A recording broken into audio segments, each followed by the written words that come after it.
Hello, everybody. It's Neelam here from Team Less is More. We welcome you all this evening, and tonight we're going to be talking about COVID times, and this is part two.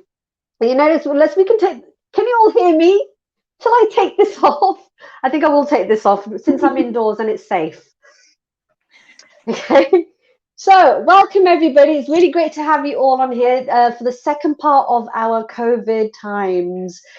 And today will be a really interesting talk because we've now managed to get quite a few guests, and I'm going to go through them very individually as much as I can and as quick as I can, and then we can move on to more of the chunky stuff that you all are looking forward to hear.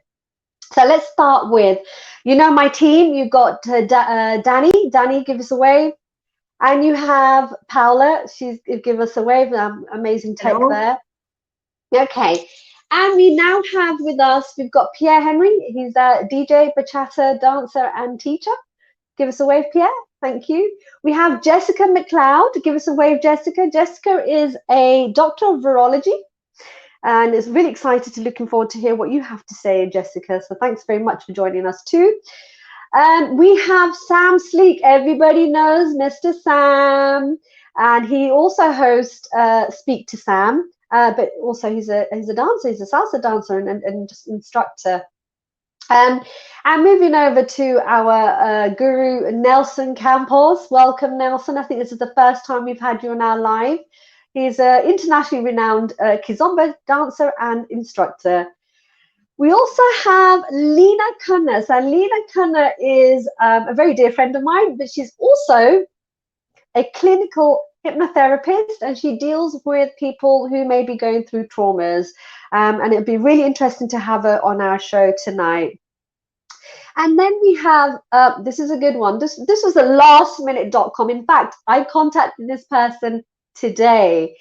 We have Mo Flavor. Now, why is Mo with us? Well, let me tell you, he is, drum roll, he is guy who is actually under a trial for vaccination. So he's literally taken the vaccination for COVID, and he's going to be telling us about his experience so far, what he calls, I think, phase 3 of COVID vaccination. So I want to say welcome to all of you. Thank you for joining us. We'll try and get through this as quickly as possible. But before we start, I think it's important that we put up a disclaimer so everybody and all the audience out there is aware of which direction that we're coming from. So Paola, when you're ready, if you could share that disclaimer. We asked you to take a read of this. It'll only take a few minutes.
Okay, thanks for that, Paola. I'm sure everybody got a chance to read it. It was on there for quite a bit, so definitely I think everybody got a chance to read it, if not once, twice. Okay, so thanks very much for that, Paola. We're going to talk about where we are currently as dancers, as teachers, as promoters, as DJs, as just general public out there, what's going on with COVID right now.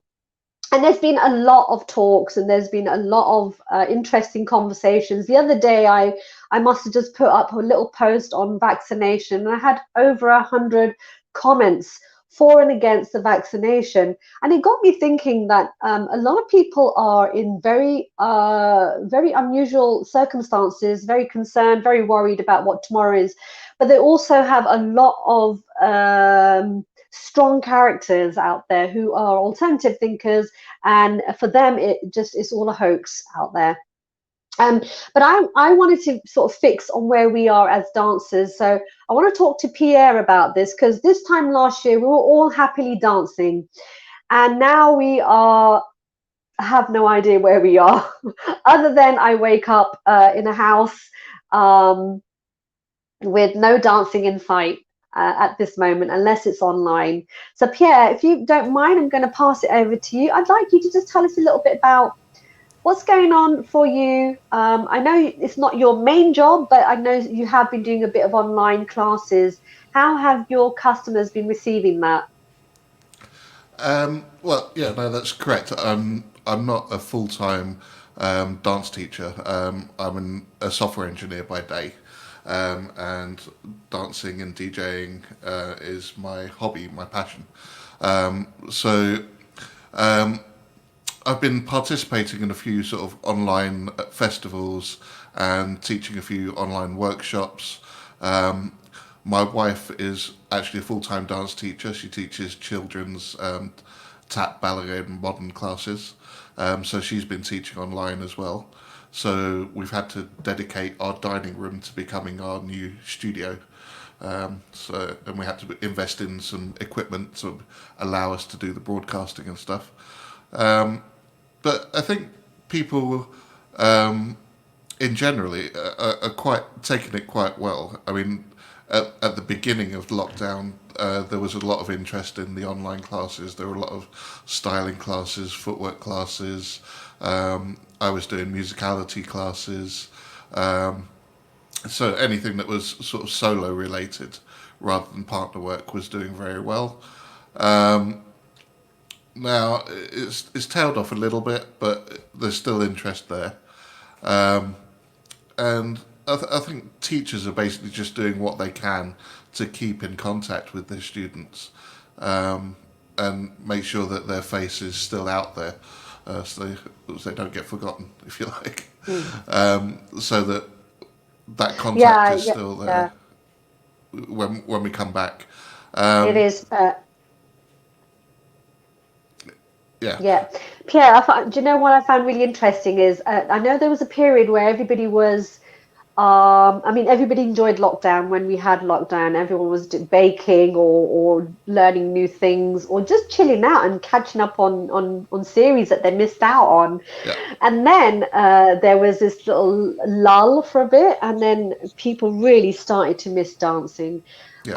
And then you got a lot of instructors and promoters that started doing a lot of online festivals, and there was like these online classes and workshops and so on. And I thought, this is wonderful. This is really, really great. Um, but it's now progressed to people going out and having huge parties in the park. And I know there's been a couple of those events. What's your understanding about all of this? People going and partying in the park. Is it what we should be doing? Um, no. uh, It's not an answer. No. Okay. it's not What really are the something. risks here? Well, Mm, I mean, first of all, it goes against the government guidelines. So mm, when you're in an outside space, you can meet up with a group of 6 people from various different households, but you're not supposed to be meeting in groups of like 30, 40 people. And you're not supposed to be changing dance partners. Even when you do meet up, you're supposed to still be maintaining your distancing. So like dancing with someone and then dancing with someone else and then dancing with someone else, it just goes completely against what But what we're trying to I'm do. gonna sound a little bit ignorant. I'm gonna sound a little bit ignorant here because I've noticed if they've had the party, isn't there like a 7 days until you get the symptoms? And so none of them have had the symptoms, so they've gone back out and they've done another party in the park. Like, Well, actually, am I being ignorant here? How does that work? In the last week or so, there have been a few posts on Facebook of people who have attended parties, and they've said, "Look, I'm showing symptoms now. So anyone who was at the party with me, you might want to go and get yourself checked out." So Has that happened? yeah, those posts It on was? Facebook. Yeah, certainly Oh dear. from my circle of friends. Well, my my Facebook algorithm feed. There's definitely people on there who are Mm. saying that they've got symptoms and asking people to go and get checked out. And there's one promoter who was running legitimate classes because it wasn't in this country, so he could legitimately run classes, but he is now voluntarily shut down again because his students were contracting COVID at his parties. So it does happen. Wow. The It problem does is happen. the Okay. problem is people aren't getting tested, and there's so we don't really know what's going on. Um, if you don't test people, how do you know if they've got it or not?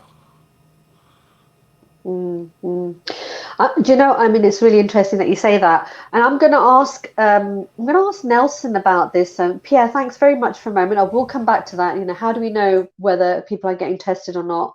But Nelson, if you'd like to just unmute yourself, just in case you forget to unmute yourself. Nelson, so you've been, your life is as a Kazomba instructor. That is your full-time job. And it's been for you to travel all over the world teaching Kizomba and Semba and Afrobeats to people who want to learn. How has it been for you in these times? It's quite challenging for me, not only me, for people like us, most of instructors actually, but for Mm. myself, it's been very challenging times. And then we try to figure out what can we do as instructors to keep things going, and then to keep our students, connect with us as well. And that's the reason why I did several online classes just to keep going. But it's very challenging because for partner dancing, it's difficult to have a couple which are friends or whatever in one place. Usually, if a partner live in one house, it's okay. But friends live in different places. To put them together is very challenging to have a partner Mm. class. For solo, it can work out a little bit, but for partner, is a challenge. I spoke to many other teachers. It's very challenging to put everybody together. But to keep trying our best, we try hard the best way I could. That's the reason why I recently launched a new online video course, Kizomba Video Online, with almost Oh, good. Yeah. almost 1 year of regular class if you teach weekly, almost a regular 1 year. And then is something very interesting, just to keep going, at least people can access the practice at home or whatever, do whatever they can do to just to keep going. Because if you stop, it's not good for us as a teachers. We have to keep reinvent ourselves in this time of COVID to just to keep going and do something to keep connected with the students. It's interesting that you say that we need to reinvent ourselves. How is it that you're reinventing yourself? When you're doing your online classes, is that the only platform that you're using? Is the only Have you ever considered perhaps I think you can have about 10 people if you did decide to do a workshop outdoors, meet people face to face. Don't people need that human interaction? Are you we know thinking, are we now hiding that some behind a screen? all my life I've been living in UK for many years. At the moment I'm in Lisbon. I spoke to you from Portugal, and then here my connection is very limited. I left Portugal 20 something years ago, and when I come here, my connection also here is very strict. Also, and there are teachers trying things, but some of my friends who live here organize things. They find also very challenging to run classes here. Yeah, yeah. To have people. I know there is a country like I have connections, all over the world, Australia, New Zealand, and then they've been running classes, everything goes well. But in this side of the world, things are more challenging for us, and it is more difficult for us to run these kind of events. So, but Yeah, better days to come, and so we can keep doing things. And I'm hoping next time I absolutely. come back to UK, so hopefully I can be able to do something, just to keep going, because I've been stuck for some time. Absolutely. I love Yeah, I love the enthusiasm. I love the optimism that you have there, Nelson. Thank you so much for that. I want to go to Danny because I think there's a really interesting. We've got our first comment, folks, and I think it just leads on from what Pierre and you've been saying, Nelson. So, Danny, whenever you're ready. Okay. So I we think have a it's comment. by Sophie Louise Evans. It is, yeah. Who is also a teacher. She teaches salsa in Ilfracombe. So she's part. It's all fun and games going to an event, and that's running because you want to dance until the reality hits and people become ill.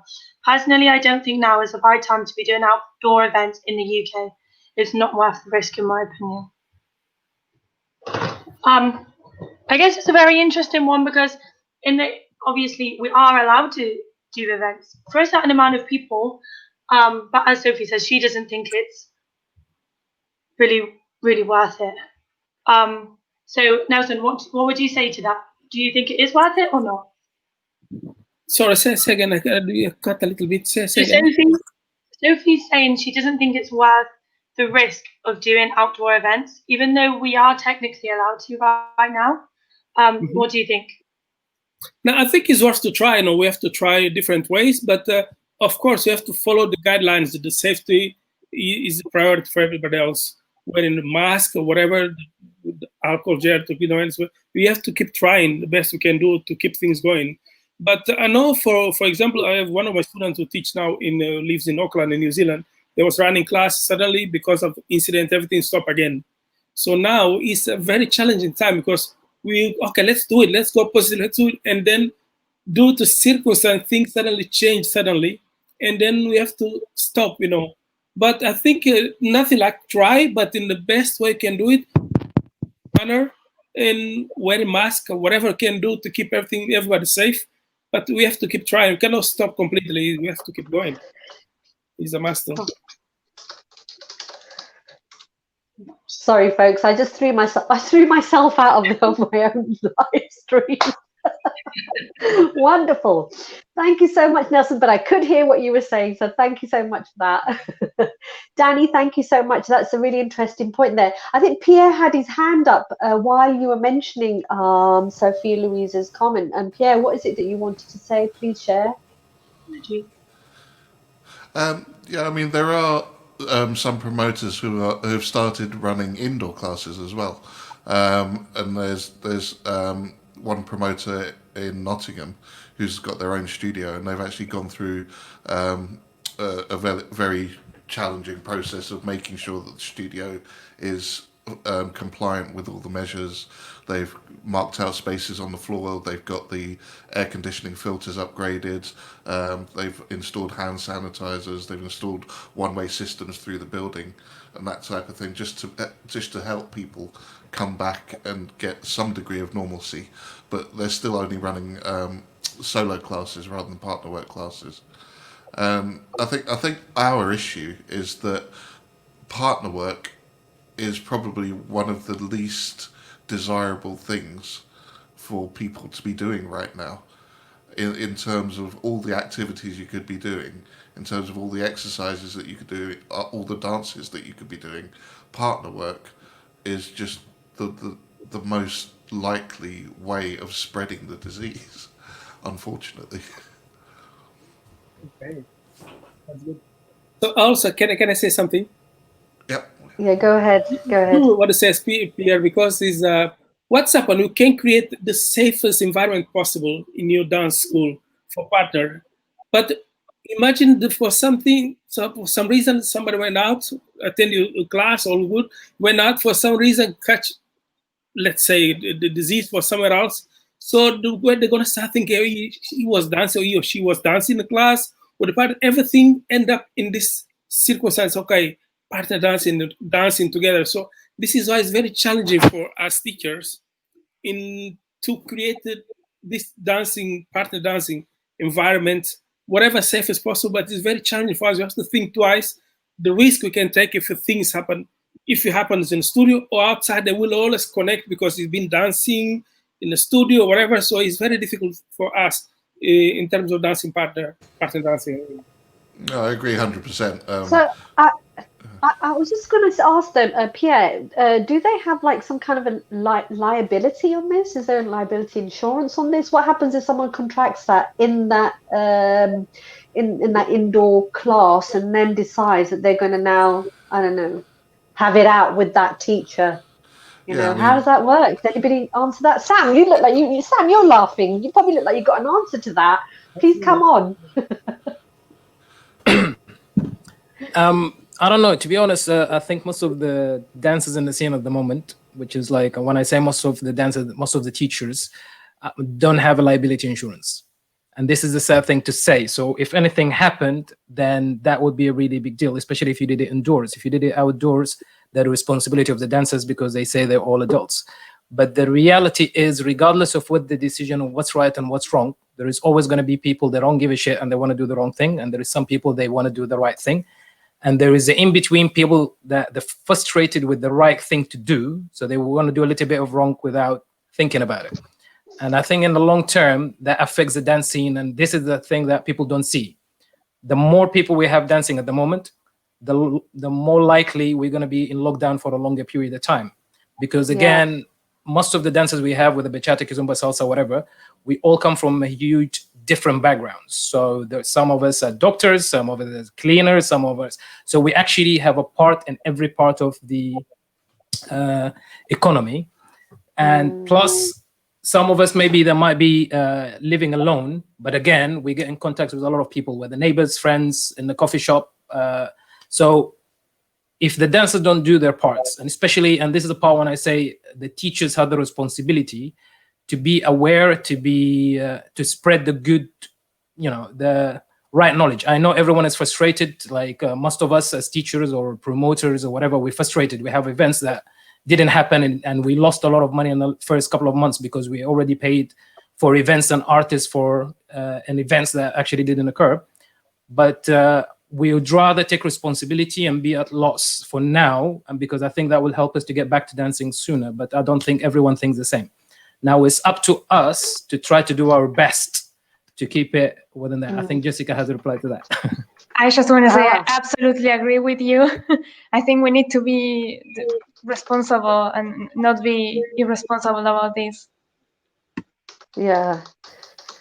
Yeah, and the thing is, it's really hard to be responsible these days because, again, realistically speaking, there is a lot of people go to dancing because it's their only way of letting steam out. And this is, I think, a psychological debate because, like, do you want to go out or do you want to stay in and not see the people that you want to see or just not do the thing that you actually, because, like, some of us use the dancing like a gym for some others. Some people go to the gym every day. So if they couldn't go for a week, it becomes like really frustrating and it has a huge psychological effect. Now, dancing is exactly the same, even that with a wider, I think, environment with a wider audience. The problem is because of it, and most of our dancing is actually partner dancing, and we always dance in closed locations. So, like, for Sam, example, it's really interesting. It's really interesting. You mentioned that there's a psychological effect to this. And I want to talk to Lena about that specifically because I think at some point Lena and I have had so many discussions around this, and she was saying how there was a period that she had an influx of customers, clients that she was seeing, and that unfortunately were going through some trauma, whether that's to do with COVID. I think Lena, you can just shed some light on us for that. You know, what are people going through? What's going through their minds? Absolutely. I mean, this is a really difficult time for a lot of people, but what does dance mean for people? It's a form of release, like you said. It's a form of expression. It's a form of getting away from the mundane life, work, home life. People want to just go out, and that's their way of releasing all the stress that they have in their lives. And now that's come to a stop. They don't have that now. They don't have the hobby. They don't have the social interaction. They don't have the exercise that could have been their only form of exercise that they love to do, because not everyone likes to do other things. Dance is important on many levels. Yeah, absolutely. And what it does to your mind, what it does to your body, we know it's all connected. And my interest is very much around the dance, the mind-body connection in this. So if you take something like that, that's so important to people, it's going to do psychological damage. They're going to feel more stress. They're going to feel way worse. And this is what I found very much so. I was getting a huge influx of clients at the beginning of the lockdown because their lifeline is being taken away from them. So it's understanding like what this is doing to them. It's not just dance. What does the dance mean to them? It's more than just dancing. It's their expression. That's really it's interesting you say that, them. Lena. And You're it's gone. totally right. I mean, the other day I was having another conversation, and I constantly do this. I'm always having conversations with people just to kind of make a check. Where are we? And we've all got our followers. We've all got our learners. We've all got our friends. Everybody is going through the same thing right now. This is a universal thing. This is not just, you know, pigeonholed to one area. And what was interesting is that people are coming up with all sorts of theories around this.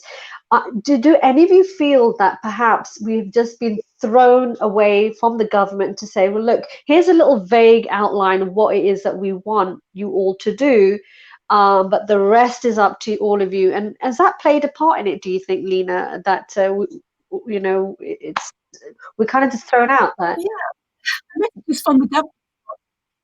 Absolutely. I mean, people are trying to do the right thing, but it doesn't always work in practice because the thing that they're asking them to do is such an important part of their makeup. It's so important in their life. So, you know, a lot of therapy is based around helping people to do the things that they love to do to bring them out of a shit time, you know, out of trauma, out of like difficult parts of their lives. But that's been taken away and they can't do that anymore.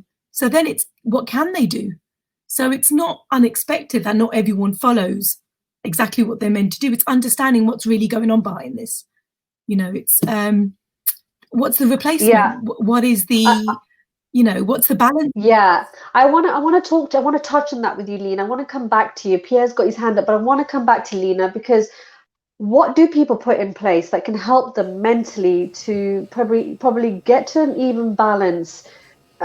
To some, I know I use the word normality quite loosely, but you know, what is our sense of direction? I'll come back to you on that one, Lena. Some really fine points there. But Pierre, you have your hand up. Do you want to say something? Of course you do. Yeah, it's just it's just because I've been speaking to a lot of people about this, and they've been saying, "Look, I need to go dancing. I need to get that fix." Like, I agree with them, because like I've been dancing practically every day for the last 15 years, and being at home, it's having an effect on my physical health. I put on weight. It's having an effect on my mental health because I'm not interacting with people, and it's also having an effect on my income. Because even though it's not my full-time job, it's still part of my income and my wife's income. So it's having those three effects on me. And the more people go out and dance, the longer it's going to take me to get back to my normal. So I can't go out and just dance for the hell of it, because that wouldn't be responsible of me as a promoter or a figure in the dance community to be doing that. So, yeah. But see, I think this is where the conflict is. You know, I mean, in my home, both of my parents are high risk, vulnerable, and that really restricts me from doing many of the things that I've enjoyed in the past. But I've understood that, and what I've done is I've tried to compensate it for many other things, which has become quite interesting. Like, I've gone into live. I've never would have thought to do live. I've created a team. Less is more. There's many things that I've started to do for my own sanity. So, Lena, what would you do if somebody doesn't want to go back to dancing online and they want to, what are the suggestions? Maybe I can hear from all of you. What suggestions can we give our audience to what they can do other than baking? Because I think we're all done with baking. Yeah. One thing I want to say is that the kind of dance that you're looking at is interactive dancing. So it's not singular dancing where you're just dancing alone. I think a big part of this is having a partner to dance with. And that again connects to the social interaction, that you feel like you know, you can, it's a sense of community, it's a sense of touch. Touch is important. We don't realize how important touch is. I mean, I go back to sort of some of the work that I do with trauma work, is understanding the value of touch. And that, you know, from the moment you're born, you're soothed by your mother's touch, you know, and that's a big part of why touch is important to our whole sort of psychosensory response. And dance is a part of that. People don't realize, like, it's, you know, that does do something on a very sort of subconscious level that helps people. Absolutely. So it's difficult because that's now been, there's less touch involved. So what is the balance? Do you dance alone? Like, you know, I'd like to know when you're doing classes online, how does that work? Are they couples doing it from home? Are they doing it by themselves? Like, Let's what go. is the Let's go with compromise Sam there because Sam's got his hand that they up. can Thank do? you very much, Lena. If we go to Sam, Sam, can you tell us about partner dance and then pass it over to Pierre? Then Pierre, if you can pass it over to Nelson, and then Nelson, I would like you to pass it over to Mo Flavor because not only is he going for the trial of COVID vaccination, he's also a promoter. He's also a dancer, and it'd be valuable to get his input as well. Is that all right, folks? Yep. Si, señorita. Okay. Yes, if we can remember, if we can remember Sam, the order. Sam to Pierre, Pierre to Nelson, Nelson to Mo Flavor, and then Mo Flavor to I'll Jessica. just pass it to Pierre and then find out. Because Jessica's also a dancer too, and then we can Jessica can pass it the to reality Danny, is and then the reality is actually most of the dancing that we do, because we don't actually dance hip hop or break dance, which is a solo work, so it's actually much harder to dance at home. You can do it for a few times and you can do as many footwork classes as you want, but it's going to come the time when you really can't do it anymore. Like, for example, I love dancing. I've been dancing for almost 20 years. I've been a dancer, performer, and recently promoter. And it's been difficult for me to actually dance at home. Like, psychologically, I feel like I really don't want to dance. Like, and I don't even play salsa at home, and every now and then I might actually just play it because I'm looking for tracks while I'm DJing. But I understand for so many people that, again, this is a different, like, from my side, to being a responsible, one of the elite people in the dance scene, as a dancer or a promoter, I have to lead by example. And I think that's one of the reasons, even sometimes I was really dying to go and find out what's happening in the park. I really want to do it. But the reason I don't go, because I don't want anyone to see me there and be like, yeah, but Sam was there, so it's okay. So for us leading by example, I think that's the first thing that we have to do, because I've seen a lot of comments, and to be honest, the reality of it, it really frustrates me a lot. That people sometimes they talk on Facebook and say we shouldn't go out and no one's supposed to, but then privately they organize small little parties. And I'm mentioning this because I know it's been kind of going on Facebook recently and no one kind of wanted to tap it on the nail. But the reality is some people do. Okay, don't be a hypocrite. Don't say, don't do it. Don't keep yourself quiet. Do your parties, but don't come on Facebook and say, yeah. Yeah, I just want to make it clear, because we did put a disclaimer at the beginning, but I just want everyone to know out there as in the audience, we're not here to solicit what you guys decide you're going to do. All we're doing here is laying down the facts of what can happen, what are the ramifications of us meeting and going out. It is ultimately that promoter, that teacher, that dancer to do whatever they want. We're not here to solicit that. I just wanted to make that clear. But Sam, very useful points there. Can I just, I know I said I was going to jump over to Pierre, but can I just jump over to Mo Flavor to just talk about that for a second on his take with that? Mo, if you'd like to come in. Well, I agree with Sam about the fact of dancing needs an interaction and to be together for socializing while dancing. But let's talk about the pros of having online classes right now. Look, I see online classes as a way to enhance yourself more as a dancer, but at the same time, it will open for the dancers. I'm not talking from an artist perspective right now, from the dancer himself to get in connection with instructors he only traveled to see in congresses worldwide. Like, for example, I know Nelson, people follow him when he goes to festivals. So these people will have the chance, for example, to learn from Nelson from the comfort of their country or the home they are in right now. Yes, it's hard to have the connection and social life that you feel when you are dancing. But again, let's see it in a positive way. Like, the world is changing right now, and everything is going through the digital means and digital media. And sooner or later, we need to follow this, like what happened through CDs, DVDs, and then its files, MP3s. We need to follow the trend that's going and try to use this trend for our benefits as dancers, as instructors who also and artists which is their means of living and their source of income.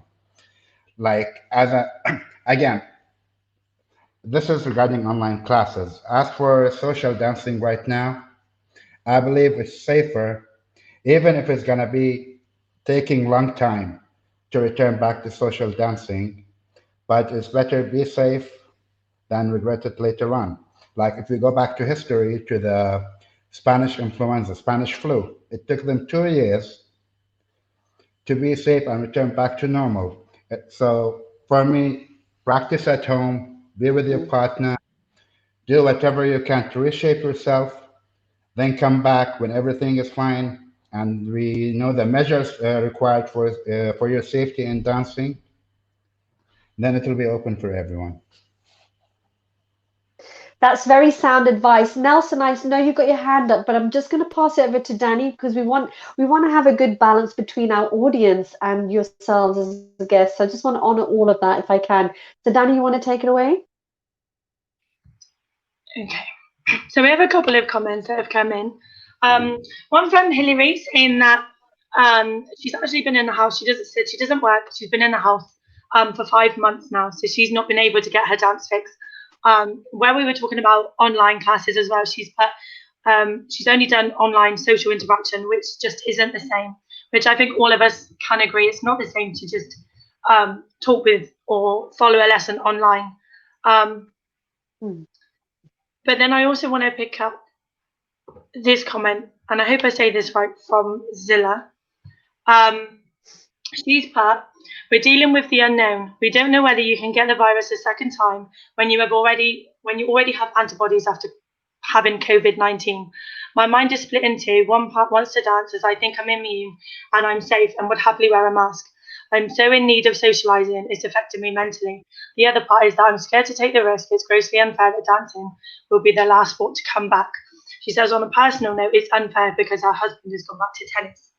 I think it's very interesting this because I think my personal thing is that also as dancers, I think if we can promote safe practice, then why can't we?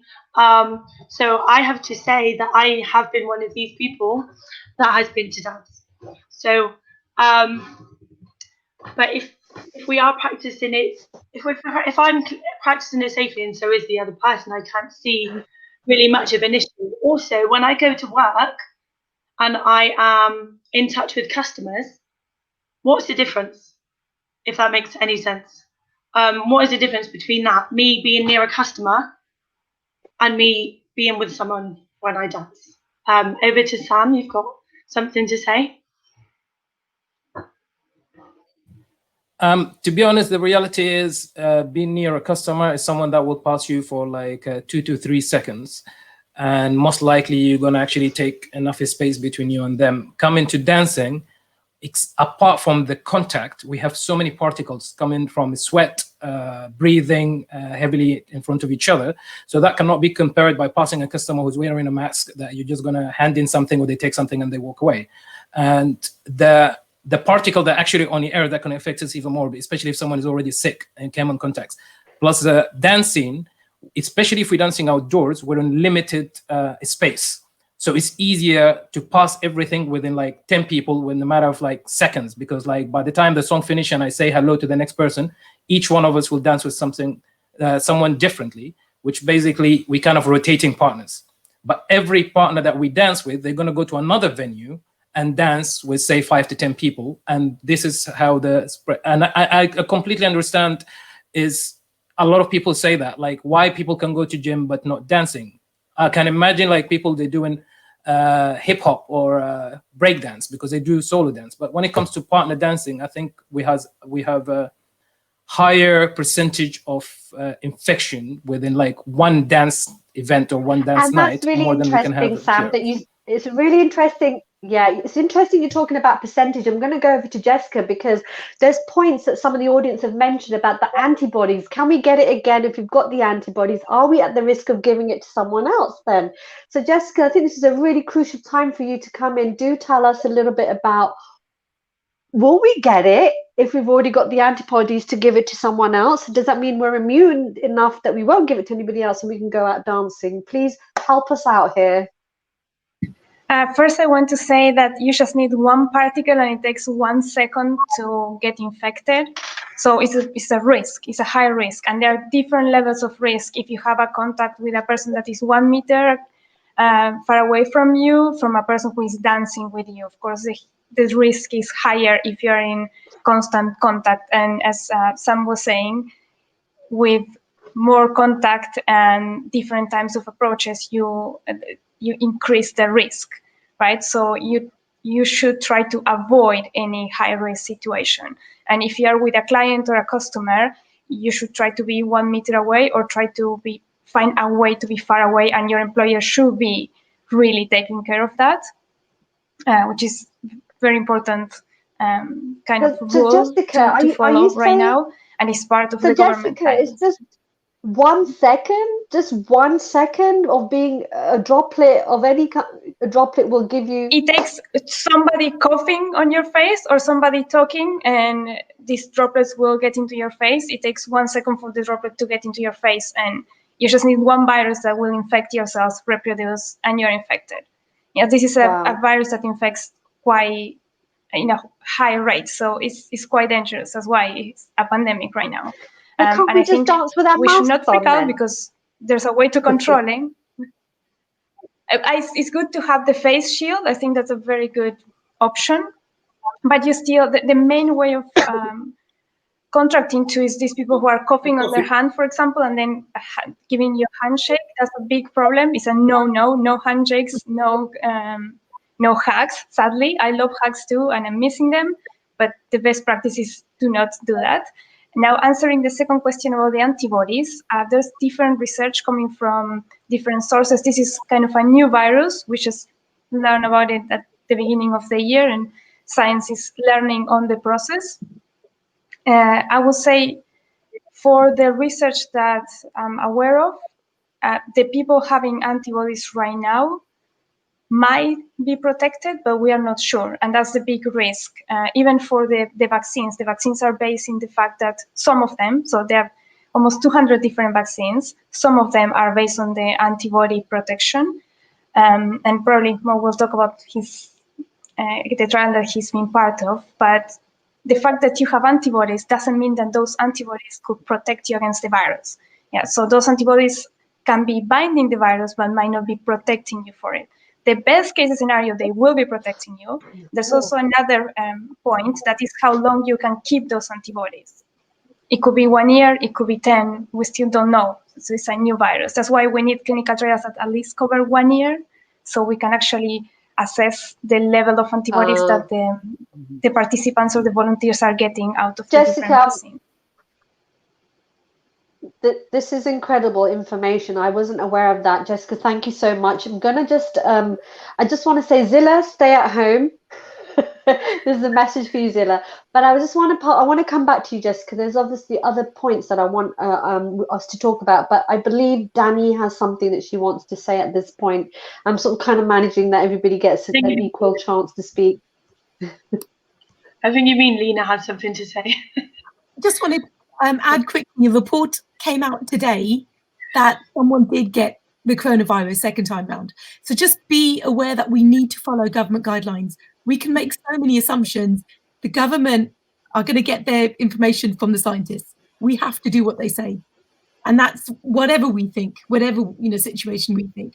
But for me, it's understanding why people are willing to take a risk. And it's usually down to how important dance is to them. And that's where it's so important that it's affecting their mental health to some level. And that's why they're willing to take risks. But, it's never to advise someone to do it on that basis. But it's just understanding why people feel differently about this. That's important. So now, sorry, for example, we talk about dance teaching and to be online classes or presential class. For me, nothing can compare to be presential with the students, share the same room, passion, touching, laughing, everything. Nothing. Although I did, for example, online classes, I did this video online, but nothing compared to be next to students, share everything together. But now what I'm start thinking, after many years of my teaching, travels around, is what will be our new normal? Because I don't want this new normal to be online thing. We have to start thinking. We all will, put all our thoughts in this vaccination coming up soon. We hope will help. But what will happen after the vaccination? Will it be okay for these people come back to dancing or not? If not, in how long? So we have to start thinking as a dance teacher, what can we do to keep ourselves, to keep our dance community, dance family going on? So I don't want us to stop or to disappear. We have to reinvent Yeah, after absolutely. the vaccination. Yeah. The time is there just to keep come up with Nelson, some ideas. This is what I'm thinking. yeah, Nelson, I'm going to hold you on that thought. That's a really good thought. I'm going to hold you on that thought. I'm just aware that we've got some people who have some thoughts in the audience, and I'm going to pass it over to Paula or Danny. I don't know which one it was. I know one of them was going to pick up the comments. So please go ahead. Thank you, but please hold on to those thoughts. They're equally important. So I'll just first off just mention it. So we've got a comment that's actually quite interesting compared to sort of what everybody's been saying so far. So hopefully this is right. Yomi has just come in with a comment. I don't know if Paula can bring it up for everybody to see sort of in front of us. So he's literally put, he thinks it's really sad that COVID was mentioned. Let me start again. I just think it's really sad that before COVID was mentioned, we were all at risk of catching a virus. So he says we were all at risk of catching colds, flus, who knows what else from people returning from holidays. At no point were there any mass outbreaks, any infection in dancing. So quite controversially, he says, no matter what you say, COVID isn't as badly or as contagious as being suggested. If last year everybody was tested for the flu, most would test positive, and some people do die, but we all danced last year and are still here without masks and social distancing. So the complete opposite. He doesn't think it's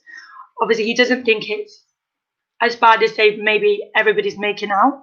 And actually, I'm glad you put your hand up because I was going to direct this to you. Sam, I'm quite interested to hear what you have to say, what your thoughts are. Yeah, I see your point, but I'm sorry to tell you that's incorrect. Because if that were the case, we would not be locking countries down again and locking down cities. For example, you have Spain. So many cities open within 2 weeks after the opening, they had to lock down the countries again. So I'm really sorry, your information is incorrect.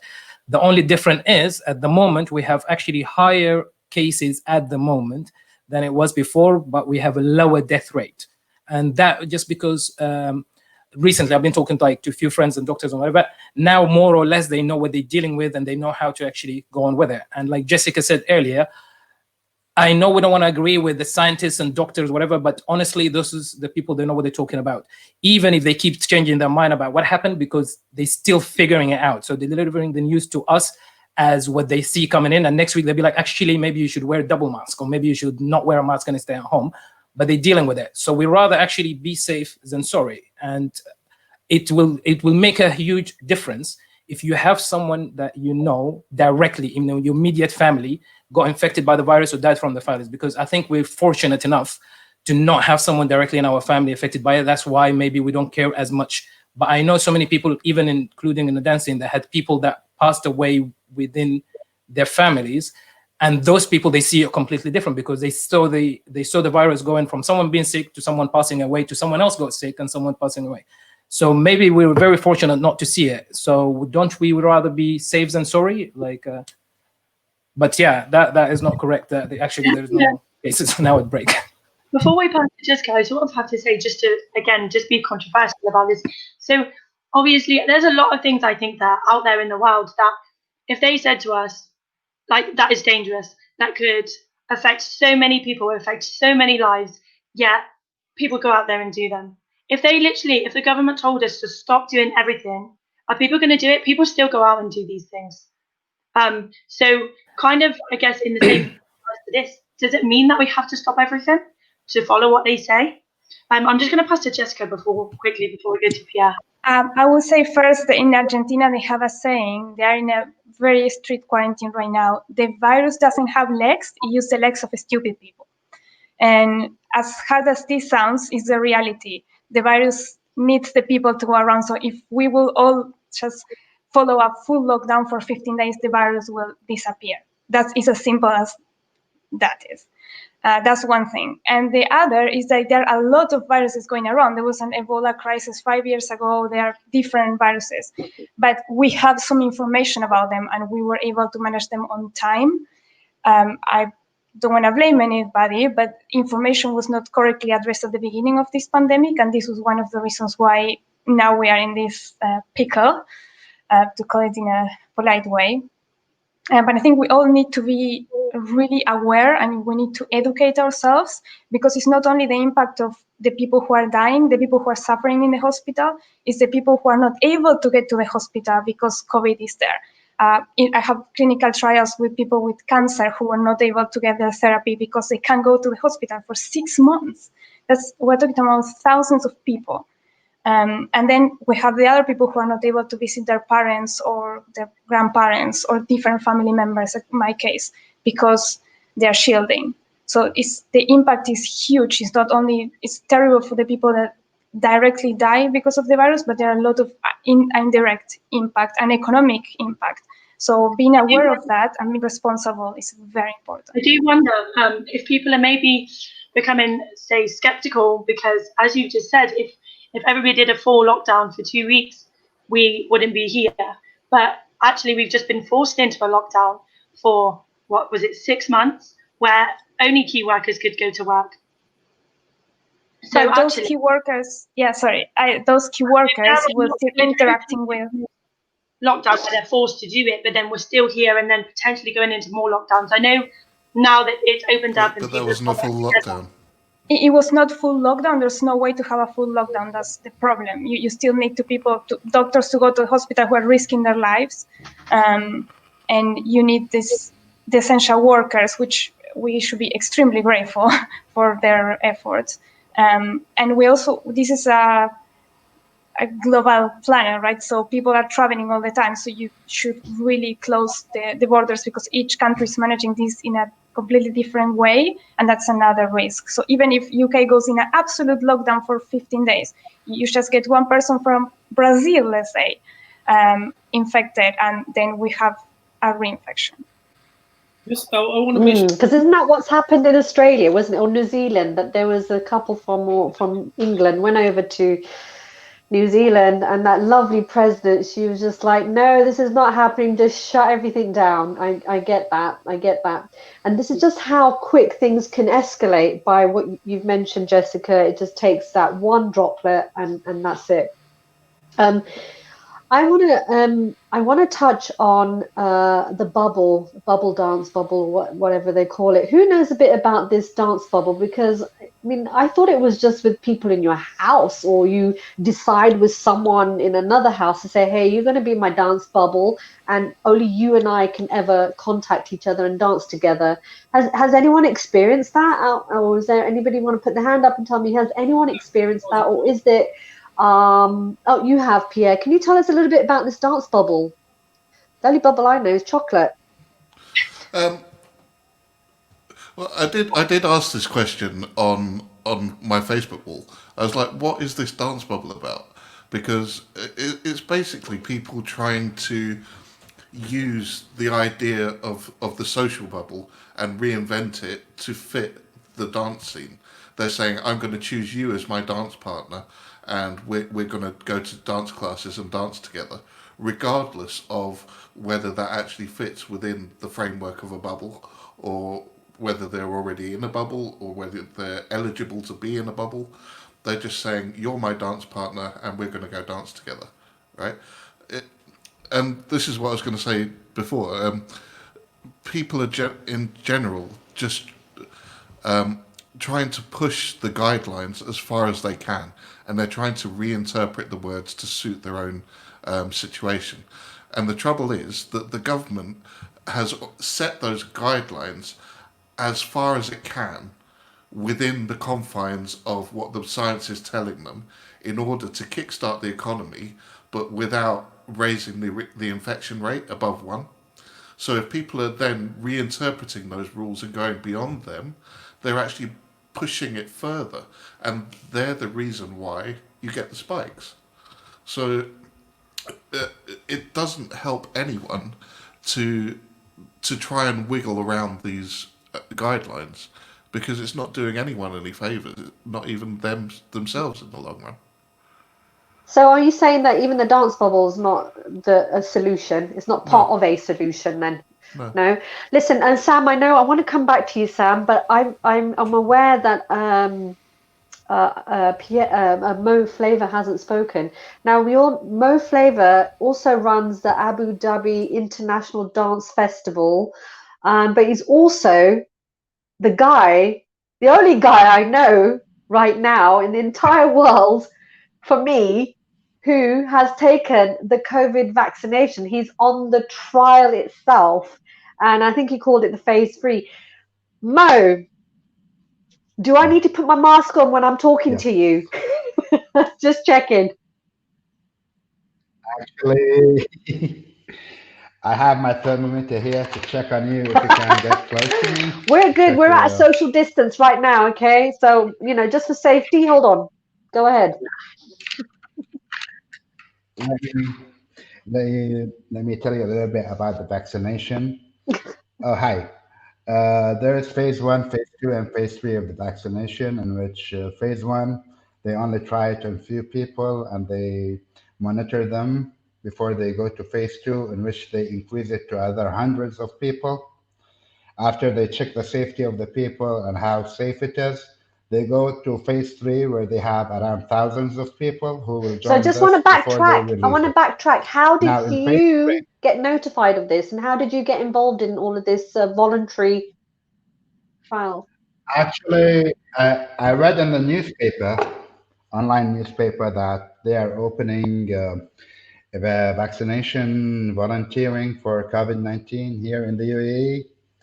And to be honest, I thought about it. I asked some close friends about their opinions, which most of them were discouraging. Like, how can you go for a vaccination that you don't know what is it about? Or so I did my own research about what's phase 3 exactly in the medicine, and it's the phase that will determine if this vaccination will work or no for this. And because phase 1 and phase 2 for this vaccination I'm taking from one of those companies working on had passed with 100% in phase 1 and phase 2.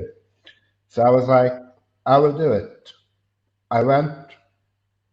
It was first of all, they check on you if you are able to take this vaccination or no, because they need people who their bodies can, the antibodies in their body might have the chance to be strong, not like the old people who can't take this vaccination and try it.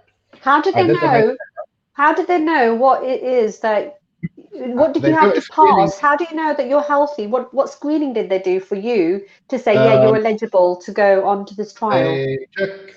they took blood samples from me. Right, From They took my blood samples and they asked about my medical history. right. Although I have, let's say, blood pressure and stuff, but they did all the blood tests to see if I fit or no. And I was lucky I fit. So this was the first step to do. And then I went and did my PCR test, because you need to be a person that was not infected by a COVID-19 to do the trial phase 3. And I Mm. was negative. So they told me to pass by. They gave me an introduction about the vaccine along with the expected side effects of it, which is the side effects are the side effects that you can face if you are taking a flu. Like, it's an inactivated vaccine in which you're going to be trying it. So people were like, before I took the vaccine, people were like, "Are you sure you're going to do it? You're crazy." I'm like, and they're like asking, "Why are you going to do it?" I'm like, "I'm going to do it to help you and to live." I got convinced by it. I have many relatives who got infected Oh, okay. countries, and some of them it hadn't shown any symptoms. The others, they were having bad symptoms from it, and this made me stronger. Like, I might have a chance. Let me do it. Let me see how this will be. How this will benefit my relatives. Like, I have my father and mother who are old enough, and I'm afraid of them. And That's why I did it. I went to do the vaccination. The vaccination actually is not just a part of you take the injection and that's it. The first stage of it is around 60 days, through which you're going to be injected the first vaccine. Then you'll be checked upon on daily basis about your side effects for 2 weeks. Mm. Then you go again, have another injection, and then they'll check on you for another 2 weeks. Then you have meet the doctor till 60 days. And after the 60 days, you have another 8 months of monthly checking with the doctor to have a final study of this vaccine, which will take around a year to have this vaccine ready if it succeeded. With this highlight, No, just yeah. quickly, that seems like a very long time. I just wonder if they've told you anything about reinfection. So we had that question earlier about if you can contract it again. And I believe Lena said there was a report that somebody did get it a second time. Did they know anything about this? Are you taking a vaccination to potentially just get it again? Or as far as they know, you'll never get it again? Let me tell you one thing for sure they told me about, that the virus itself is, I don't know how I can explain it medically, but it improved itself in a way that there might be a slight chance that you can get infected again with it. But at the same time, regarding the vaccination, they take the second time vaccination, they'll take also your blood and compare the results with the first time they took the blood with you to see how your antibodies in your blood reacted against the vaccination. And they track us by having a mobile application through which they know where we are. And we have this mobile application here in the UAE where it shows like in this area they got. Is that the track and trace? Yeah. Is that the track and trace that they call it? Yeah. The one that everybody over here in England's like, no way, we don't want to be tracked or traced. No one's going to know if I'm going for a Haagen-Dazs. I get it. Tracking trace. So we have this tracking trace, be able to monitor where we are. And if God forbid we got the virus, from where we got it and how our body acted with the vaccination in it. So we do the PCR tests on weekly basis also. Sure. So, Mo, can I ask you a favor? Can I ask you, doctor, ask them after the vaccination, can we be able to dance closer to see if he's dancing partner? So yeah. we can go back to our when business. I took the brief, they told me this part, phase 3, yes, it will take 60 days from you and then another 6 months for monitoring you after the second vaccination. So from what I understood from him, it might take another year because this is the last phase before releasing it to the market if it succeeded. So we're still, please, Jessica. Yeah, Jessica. Yeah, I just want to say thank you very much for volunteering. I can share also the link to volunteer here in the UK, and worldwide there are almost 200 different vaccines. And when I mean difference, I like completely different Jessica, strategies. would you be able to share that vaccination. information in our link at some point? That'd be awesome. Thank you. Absolutely. Yes, yeah. That would be fantastic. I have actually signed to volunteer. I'm waiting for the Oxford AstraZeneca vaccine, which is it's also going to phase 3. They have a successful phase 1-ish. They tested it with 100 people. And it's very interesting that your vaccine is an attenuated vaccine. This means that they took the virus and they made it kind of stupid, to call it in some way. So it won't cause any real symptoms in you. The vaccines, they're developing other types, are RNA types, which is the genome of the virus. Other ones are using other types of viruses that are called vectors. For example, viruses from monkeys that do not affect humans. And they add a part of the COVID, for example, one of the proteins of the surface. So your body will recognize that part and will generate antibodies against that part only. Okay. Yeah, so you're not being infected with COVID, you're infected with a part of the virus only. So that vaccine was also giving really good results. But it's good that you're walking the people through the process, just for people to see how in depth they take the analysis and the study of really checking on your health. And everything needs to be documented, and even the studies coming out of this needs to be peer reviewed by other scientists. So everything needs to be correctly regulated. And that's why clinical trials take so long, and it's a good thing in some way, because you don't want the bad vaccine to be out. You want something that is safe. You want something that actually works, and in the amount that actually works. So it's one dose, is 2 doses, you need to be sure. And other important thing is the first phase and second phase normally are tests around with 100 people. With one genetic background, let's say, or ethnic group, and then they try to open this umbrella so it goes to different types of people, because we are different. So that's a very interesting thing of phase 3 that goes to thousands of different people and ages too. So far, the vaccines that I know have been tested from people from 18 to 65 years old, but it will be very important to see what will happen with 65 years plus. There's one Chinese vaccine which is actually venturing there, but it's a risky situation. Thank you so much for that, Jessica. It's really interesting information there. I think that's kind of brought it a bit to light about what's going on. I think Mo, you want something to say? Please go ahead. Yeah, I just want to add something of what Jessica said. Like here, we write our daily symptoms and our daily temperature and our daily hourly, let's say, not just daily, in which hour, what happened with us, how our what's our temperature, what are our side effects, and we need to monitor it daily and report it daily also. Just I wanted to add to what she said. Thank you. Neelam, you're muted. Mo, yeah, sorry, Mo, I wanted to ask, are you isolating yourself from everybody while you're going through this vaccination itself? No, actually, No, they you're want just you when going you about your take the business? vaccination. Yeah, I take my precautions as any other human being. He takes precautions. I do whatever I want. At the end of the day, this vaccination it needs you to be in contact with people. Although you take a safety precautions, but you need to be in contact with people in case you contracted the virus. They need to see this, how it's yeah. interacting with your body. You cannot just Would you isolate yourself.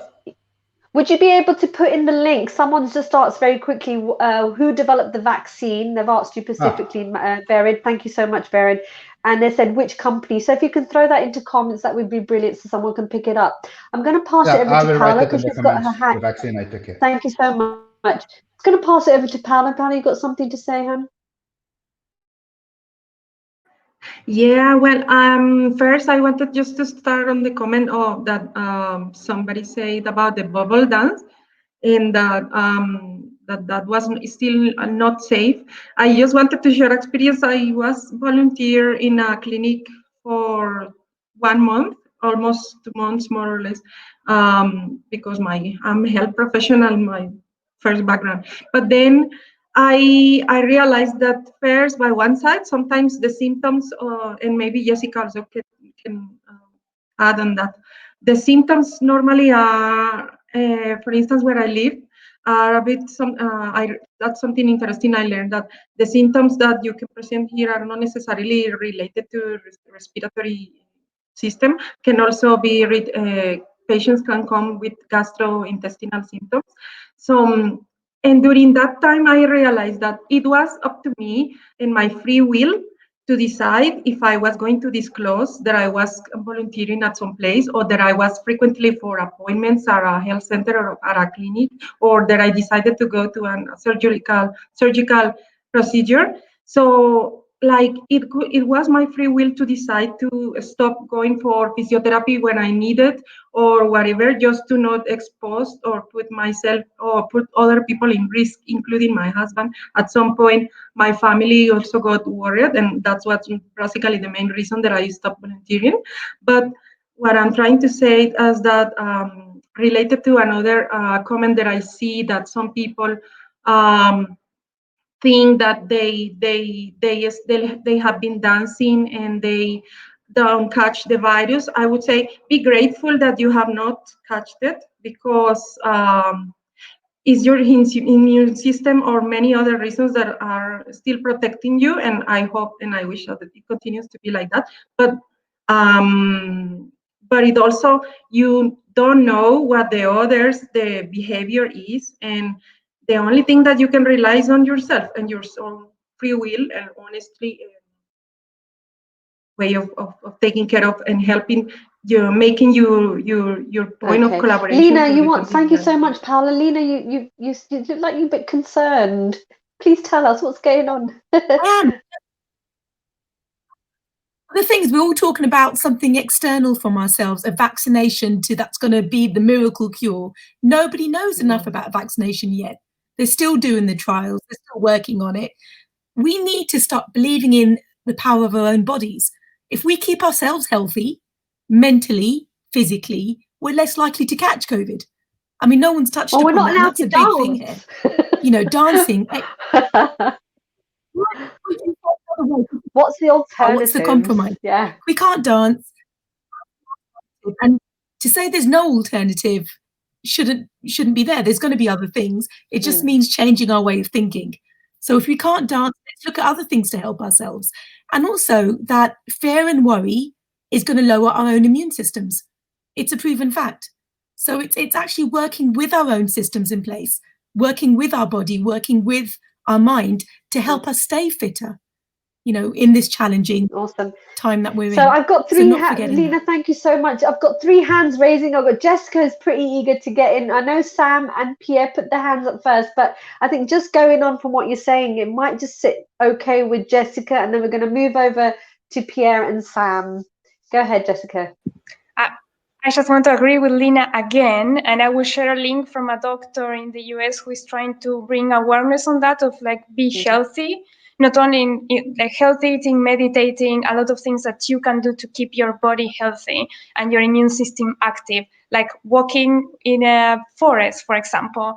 There are a lot of studies saying that really boosts your immune system from different things, and vitamin D. There are different things that have been proven to be good for your immune system, not specifically for COVID. So that's the tricky part. But yeah, I agree that it's very, very important to keep yourself in a healthier state. Awesome. Thank you so much, Jessica. Pierre, please tell us, or Sam, one of you two, don't fight with each other. I don't care who goes first. No, I was just going to say, I think one of the things that this whole thing has highlighted to me is that for the majority of things, there seems to be a sense of community responsibility and like the things that we do.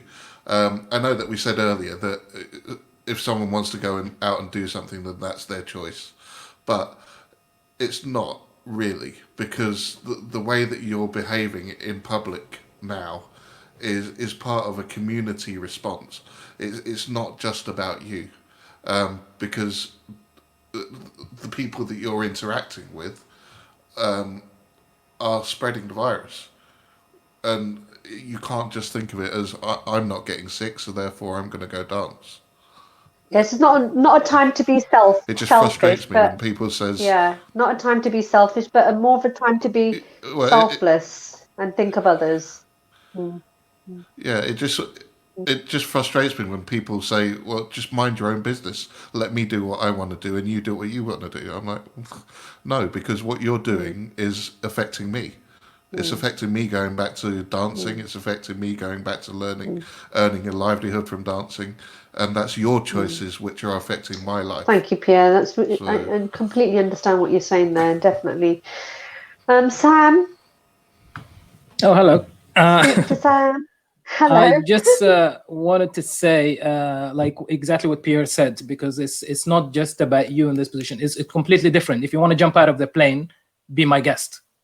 But you're not jumping out of the plane while you're holding on a rope and there is another 20 people holding on the rope. That would be the selfish thing. And this is the reality that a lot of people don't want to see it. You're not affecting just you.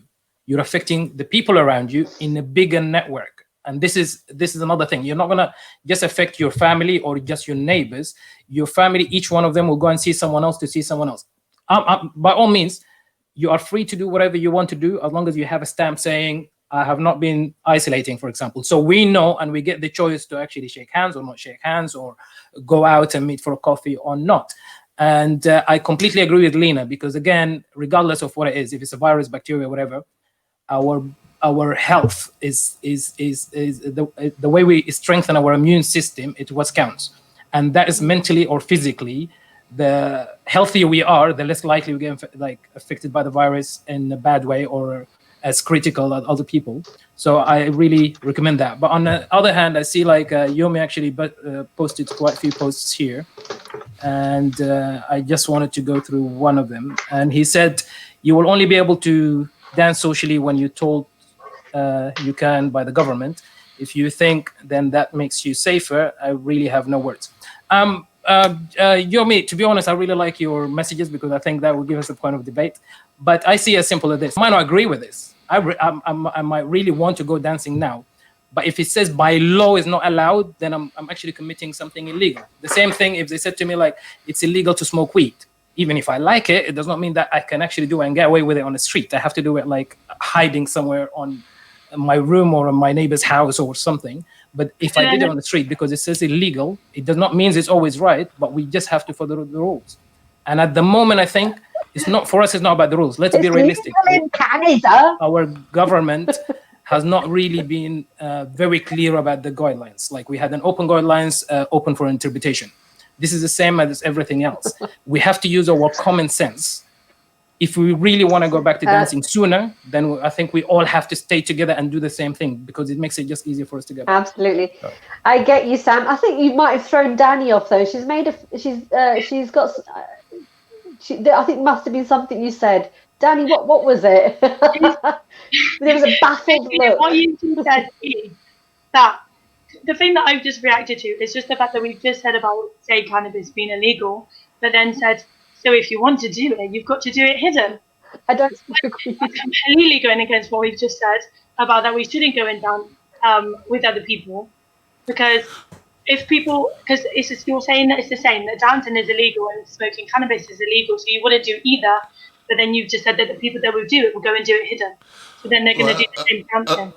No, that's not what I meant. That's not really what I meant. What I meant is what we do. No. What I meant is when we do something and it says illegal, the law said we're not allowed to do it. Then if we did it, regardless if it's right or wrong, there is so many things that legally they're not supposed to actually be wrong, but they are wrong, and we end up doing it. And it's the same thing when people were talking before about for example, racism. At some point it was legal. It does not mean it was right, but it was legal. So in this situation here, if you want to smoke weed or you want to drink and get drunk, that's your choice. It affects you. But if you're going to have a choice that affects other people, I would think about it this way. And I think this is the simplest way to put it. If I have two streets, one of them it would take me 10 minutes longer to get home, and the other one would take me direct within 6 minutes. But someone said to me, there is a gas leak that actually makes you pass out, or it might kill you, or you might actually carry it to your daughter at home or your brother or your... Would I mind actually taking that 10 minutes, even if someone lied to me, and then be like, oh yeah, someone lied to me. Oh, well, I'm here to actually laugh about it. Or would I try to go through that shortcut and take the risk? And in this situation, the risk is not about myself. I'm affecting other people. I'm one of those daredevils. You tell me to jump off a plane, I would jump. I try everything, and I normally say, if it's meant to be, it's meant to be. But not when it comes Sam, to being responsible toward the people around. Absolutely. So what I'm hearing from you, Sam, and you've raised some really nice analytical points there. But what I'm hearing is each to their own right now. But let's just do this with safety. Let's just have some good measures in place. Use your common sense, which sometimes fails us at the best of times. Correct. Nelson, you had your hand up. Can we just, sorry, Pierre, I know you want to say something, but Nelson had his hand up. A big thank you to Mo Flava for taking part of these things, all of us, for humankind. And another thing is, what I'm thinking now is what will be the future for us dance teachers. This is very important. What will absolutely now rely on this vaccination, these things Mo is doing. We hope this will change the perspective. Everything will help in us. But we have to be bear in mind that how long will it take until it's back to normal, and then if everything back to normal, of no, how will it be affected or dancing? How will we manage ourselves in the future? So this is why we have to all start thinking as a dance teachers. How can we reinvent ourselves according to the times? Everything. So this is what we have to think about. But this is the ultimate question, isn't it? Really, it's like what is the prediction? What is the forecast? Where are we going to be in the next couple of months? Where are we going to be this time next year? Are we thinking? Are we forecasting that far ahead? I think these are the crucial questions that, unfortunately, I think at this moment we don't have all the answers. As Jessica pointed out, as Mo Flavor has pointed out, they're all in it for the duration for now. But what's interesting is the things that we're presently doing are keeping people. They're keeping people sane with your online classes, whether we don't have any touch. I think Tone Patterson mentioned about maybe learning other things around the dance, other cultural things around dance, some information around dance, and there's lots of new activities that Lena mentioned, the alternatives about if we saw dancing as a physical contact, is there something in the of that same level or degree that we can actually do out there? And I know Lena has some wonderful exercises that can help people feel like there's been some physical contact and exercises that, Lena, maybe you could throw that in a link at some point. It'd be really useful if you can sort of mention the small exercises that we can do. Go ahead, Lena. There's things that I can show you that can help you on a mental level that involve touch. So it's using psychosensory responses and techniques that you can do by yourself. So if you want to know more about that, just contact me and I can sort of explain. Absolutely. But the great thing that we have to remember, humans, we evolve, we adapt, we change. We never know what's coming ahead of us. And the great thing is we always find a way through. And that's something, to sort of think about and not to ever lose hope. So if it means that we've got to change the way that we think or the way that we do things, just we always have done. It's just, we're going to do it again. And that's the great thing about. Absolutely. Yeah, there's a lot of resilience that we have as human beings. And Sam, I know you've got your hand up, but I'm very mindful of time, and I'm also conscious that we've had lots of comments coming through. And I think the one of the things that people are mentioning is, so what should we be doing as teachers, as instructors? What should we be doing now? Well, there's lots of things that people are doing already. You can see on Facebook, like I said, there's people doing cultural events. There's people doing huge amounts of festivals geared towards giving money to charity. Or money for within pockets for our striving artists that are out there as well. So things are happening. There's online apps as well. I think there's a mention of talking to web designers and creating your own apps and getting some other kind of income. It might also mean us looking at other work out there. Now, most of us can go back to work, that we might have to look at alternatives in the meantime.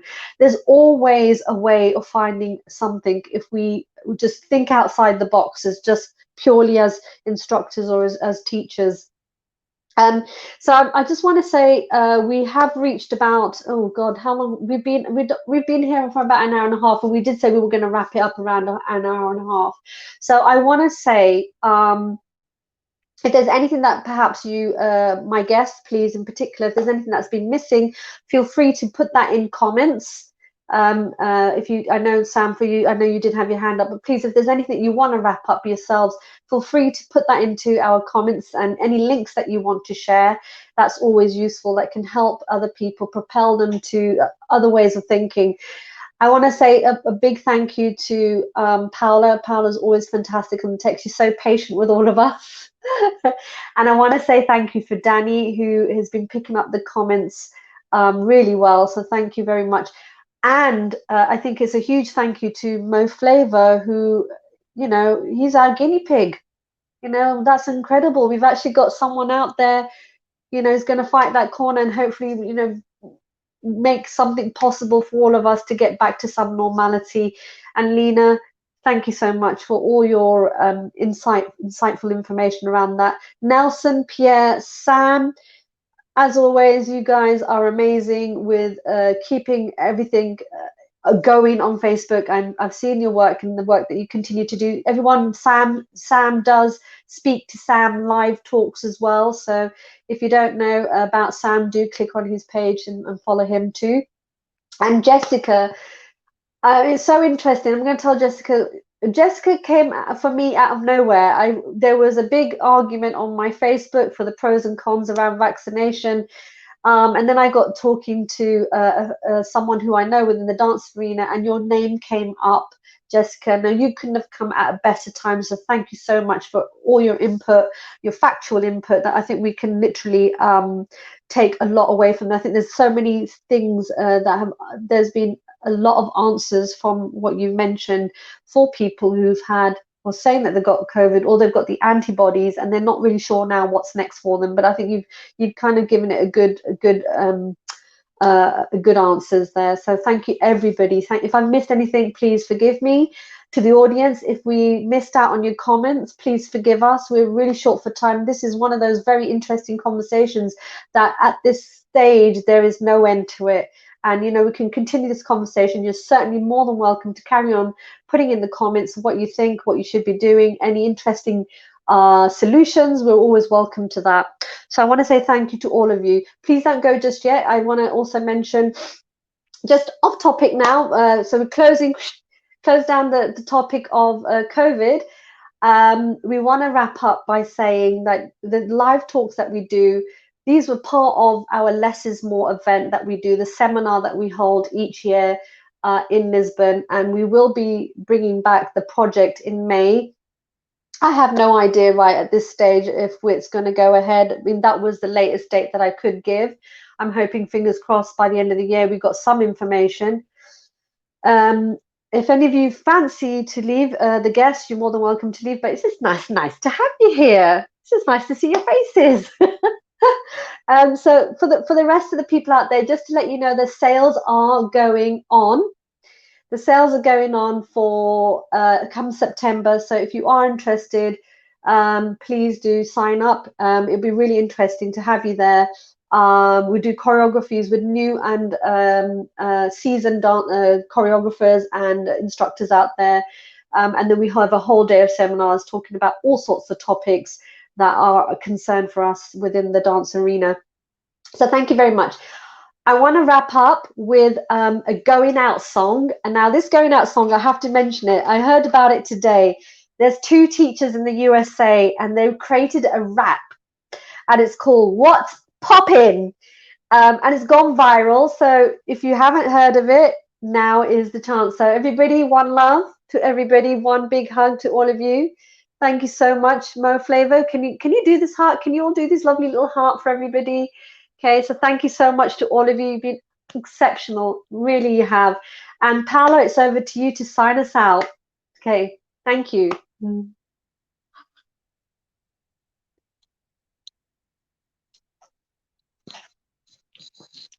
Masks back on.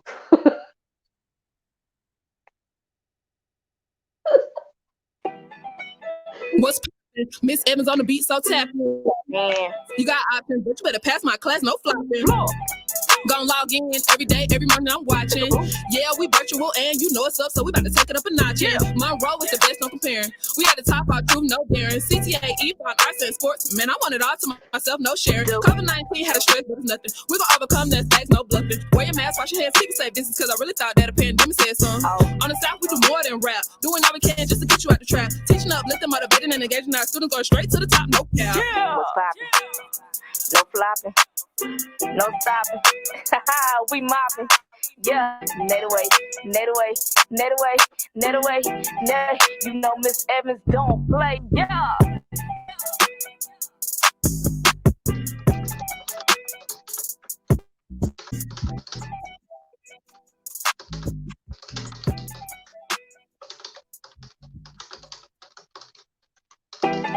What's poppin'? Brand new year and I'm locked in.